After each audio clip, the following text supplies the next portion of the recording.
Have you ever planted up a hellebore and when you come back, your hellebore is kind of leaning over to the side or it gets nailed by the wind? I'm going to tell you my secret to using hellebores in container.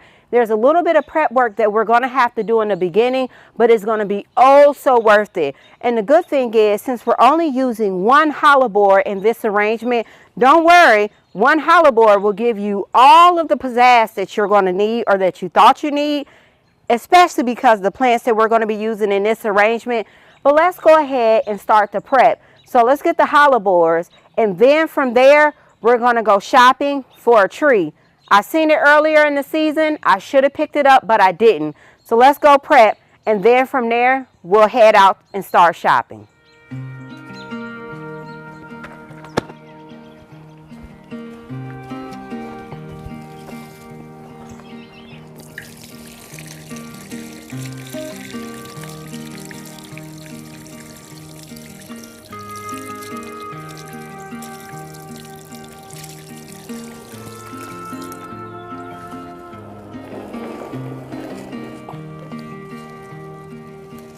We're going to move these right down here into the water.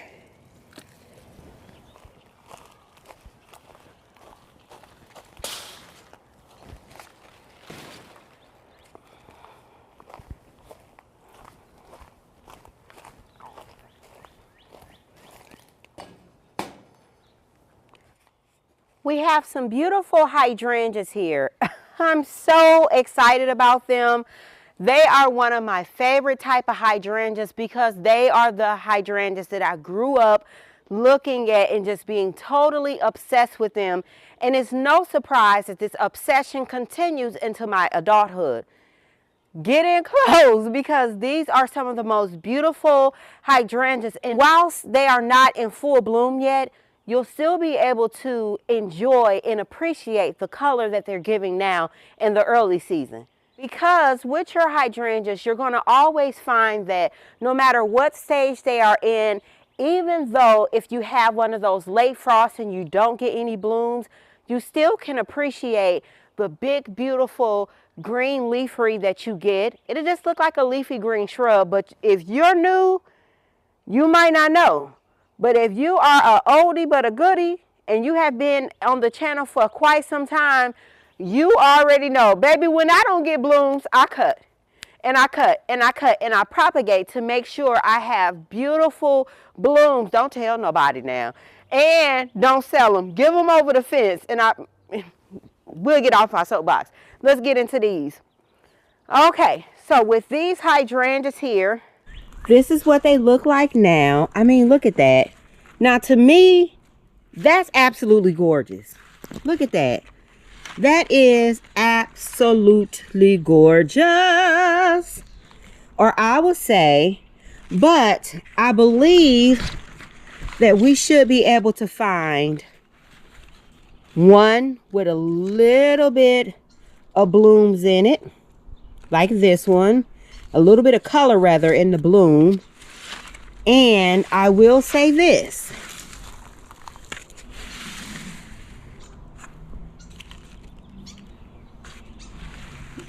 This is the way you bring your hydrangeas home, to where you can kind of start to identify the color. This is what the tag looks like. Now, sometimes the tag can be deceitful because sometimes what you see is not always what you're going to get with the hydrangeas.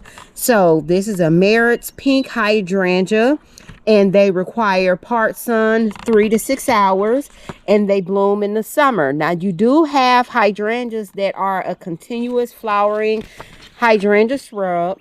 These a mature size are going to get 6 feet high by 5 feet wide. So remember that if you all are planting a hedge, because hydrangeas are absolutely gorgeous for hedging. The cold hardiness is 10 to 0 and is non-hardy in zones 1 to 6.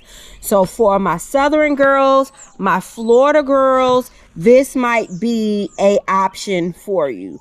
But in zones 1 to 6, these are not hardy. So you're going to use these as an annual unless you have somewhere that you can bring these in and overwinter them.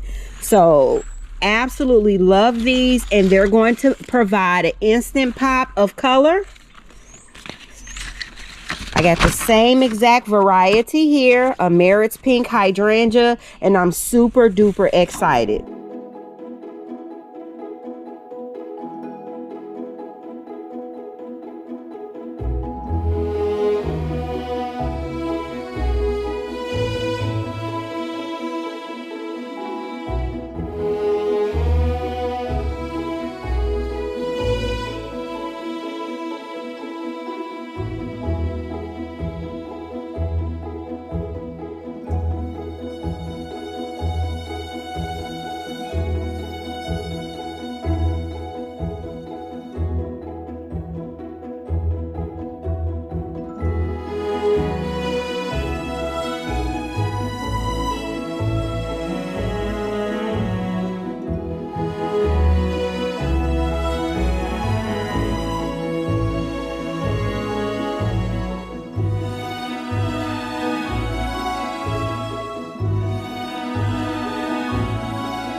We have both of the hydrangeas planted up. Remember, our hydrangeas are going to continue to get larger and engulf the container.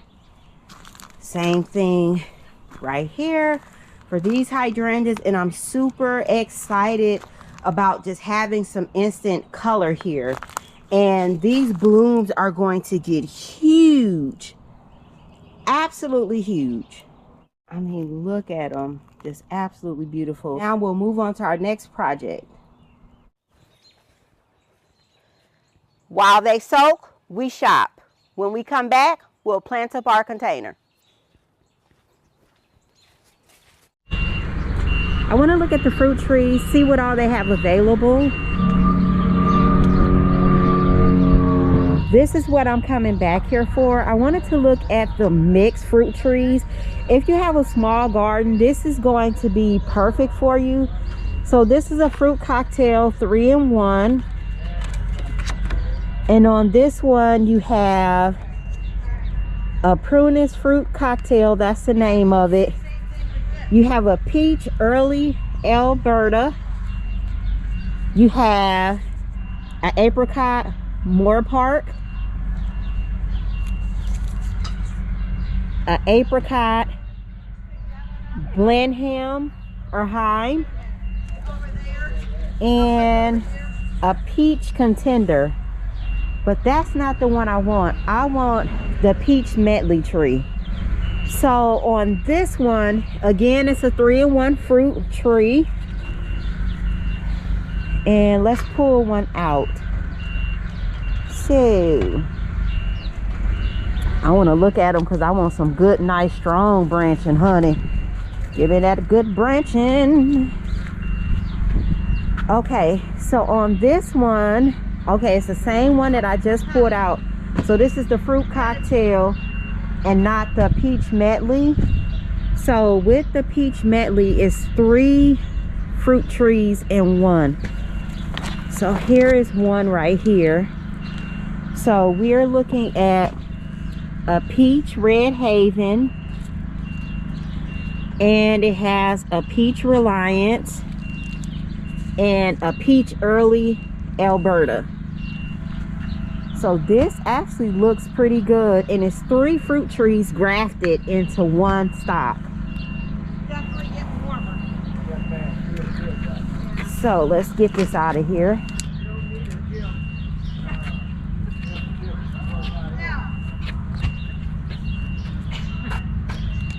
This is what we're looking like up close. So you can see the main stock is the Peach Reliance here. And then this is where they grafted on the Peach Contender. Peach Alberta. Oh, it's 4 different types of peaches. But this is our Peach Early Alberta. It's just one. One graft. So I'm super excited. Okay. So let's move this over this way, and this is what we're looking like here. Let me pull a second one out because I kind of want more of a stronger stalk for the Alberta.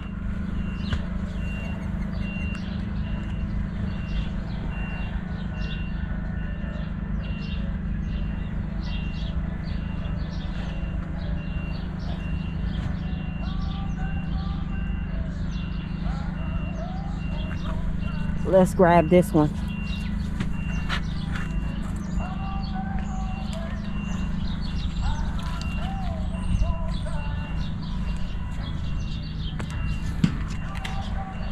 All right, now this is what this one looks like. And I guess all of the Peach Alberta. So for example, this Peach Alberta here, you see how we have a larger stalk here down at the bottom, and then we have that branching. So this actually is a good choice right here because every last one of our fruit trees have a different type of branching. So including this one right here. Let's go and try to choose one more, and then we'll go ahead and decide what we're going to go with. This one is still got that real small one right here. So for example, the Peach Red Haven. So I think we're just going to go with the one that I pulled out. So we'll put these back.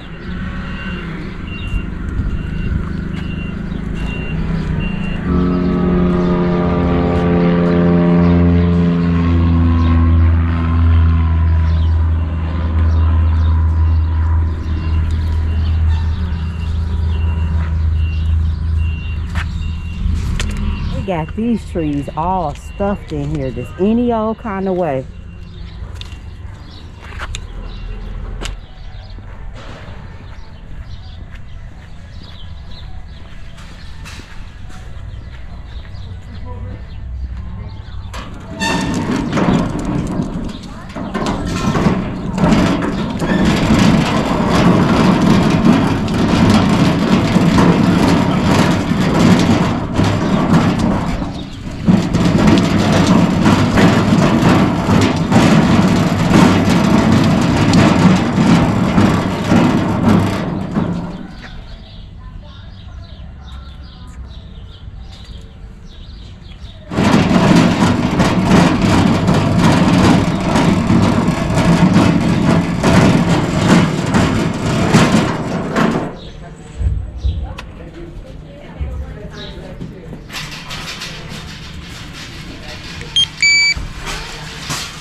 Thank you for shopping at the Home Depot.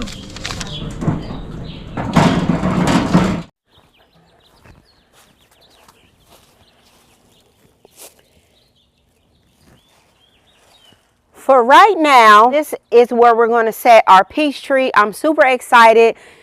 We're going to be planting this peach tree in ground, but unfortunately, all of my utilities are buried underground. So anytime I want to come in and plant anything in my garden in ground, even though I know where everything is, one thing I don't do is dig before I call, because if something happens, you're responsible for it.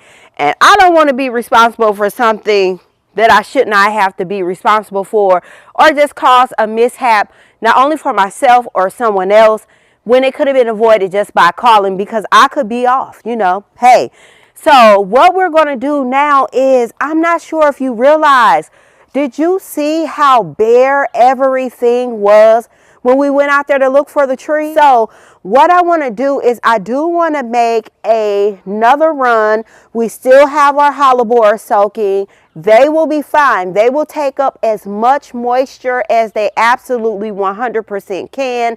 And then when the roots can't take anything up, everything has been hydrated, it'll be fine. Now, I will say this, you don't want to leave your hollow bores, or any plant for that matter, inside of sitting water, because it can cause root rot.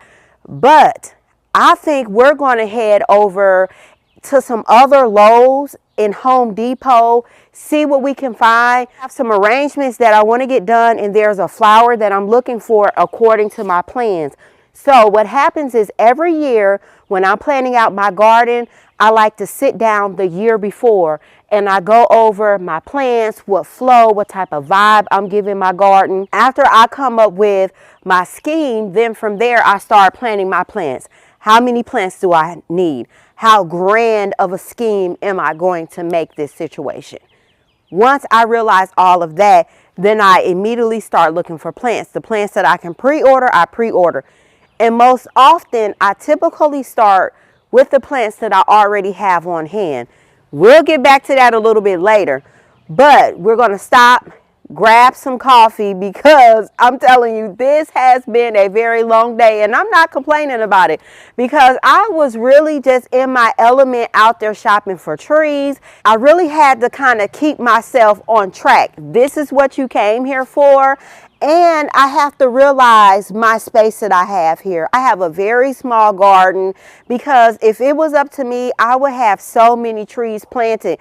And I'm not talking about small trees like that. Although, yes, we will have some small trees, but I would be bringing in big, full-grown size trees. That's something that you can do.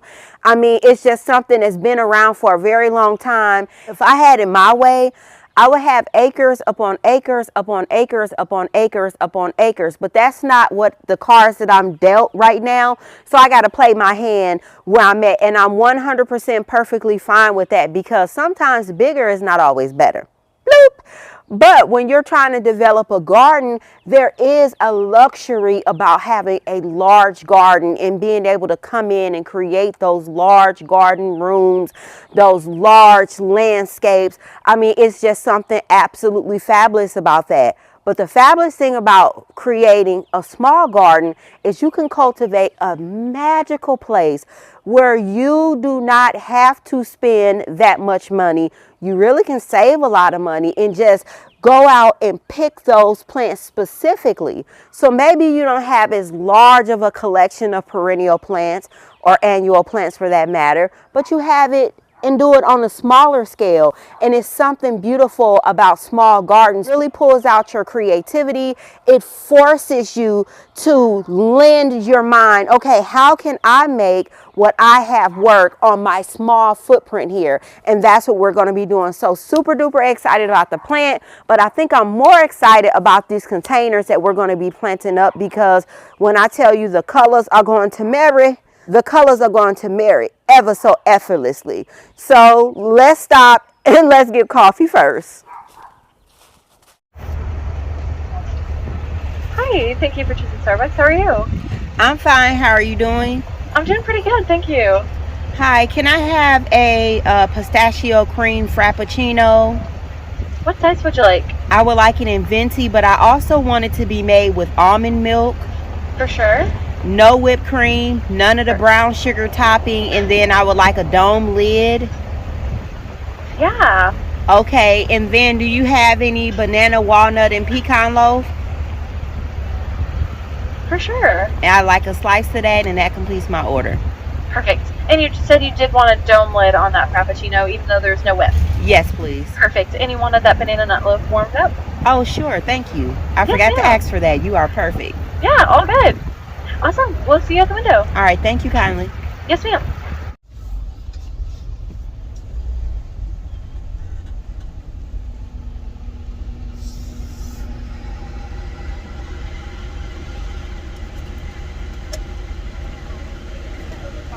Hey, click you a tip.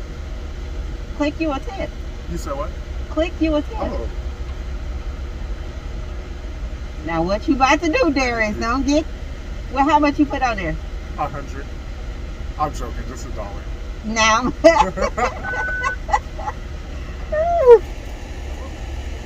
Is that the pistachio? Yeah, the pistachio frappuccino. Do it got coffee in there? No, it shouldn't. I can ask them. It should. Okay. Wait, are you on live? No, I'm not. I'm not live. You want to say hi to Garden Queen? Yeah, hey. Thank you, Darius. You have a great day. You too. All right, y'all. We got our coffee and our food. Now we're going to make a real quick run. I just want to see what this Lowe's have, if they have anything out yet. And if they do, then we'll stop.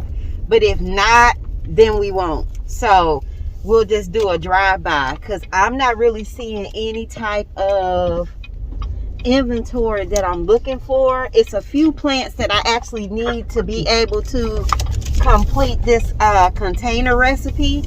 So hopefully we'll be able to find something.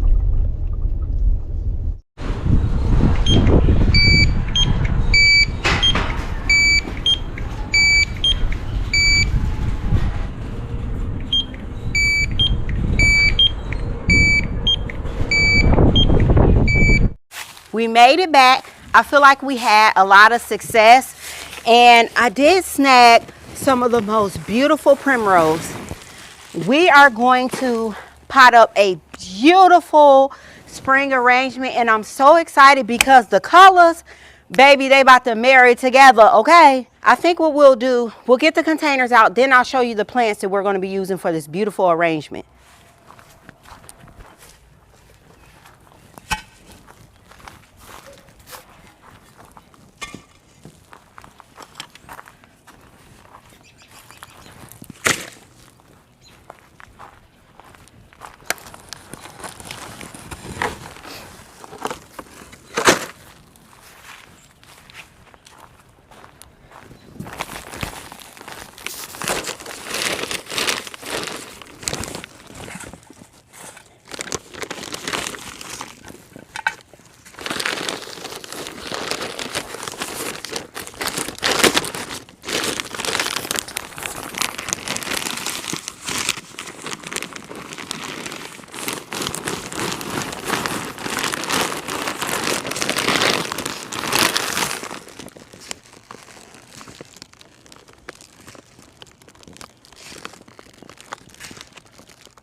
Well, the first plant we have is the most beautiful flat of violas. Look at that.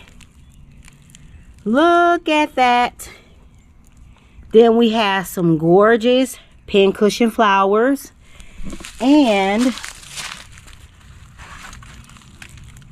a gorgeous primrose. This is going to be absolutely stunning.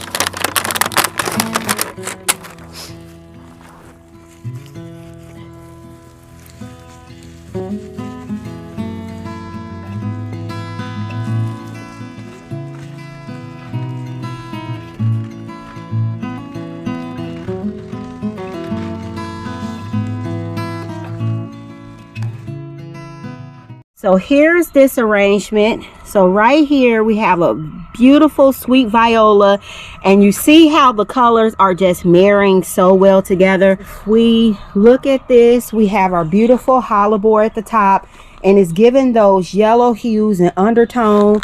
Then we have our beautiful pincushion flower. Then down from there we have our beautiful primrose. I mean, this is just absolutely gorgeous and stunning. I'm just so obsessed with this primrose. And then look at our violas. Look at that.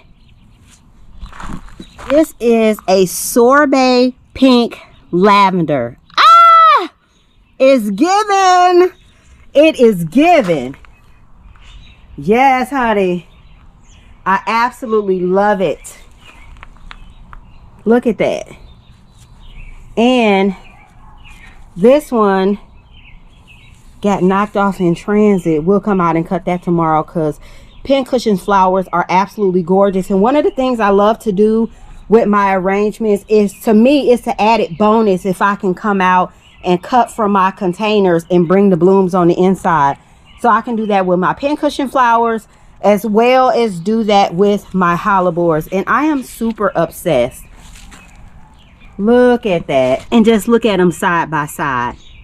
I'm obsessed. Super excited about our containers, my tree. I have the perfect spot where we're going to plop our peach tree in the ground, and it's perfect for a small garden because you get multiple types of peaches and you get them staggered, and it's going to be perfect for my small suburban garden. If you're not subscribed to the channel, click that subscription button, hit the notification bell so you'll know the next time we go on an adventure, because honey, there will be more, and there will be more gardening just like this. Until next time, my friends.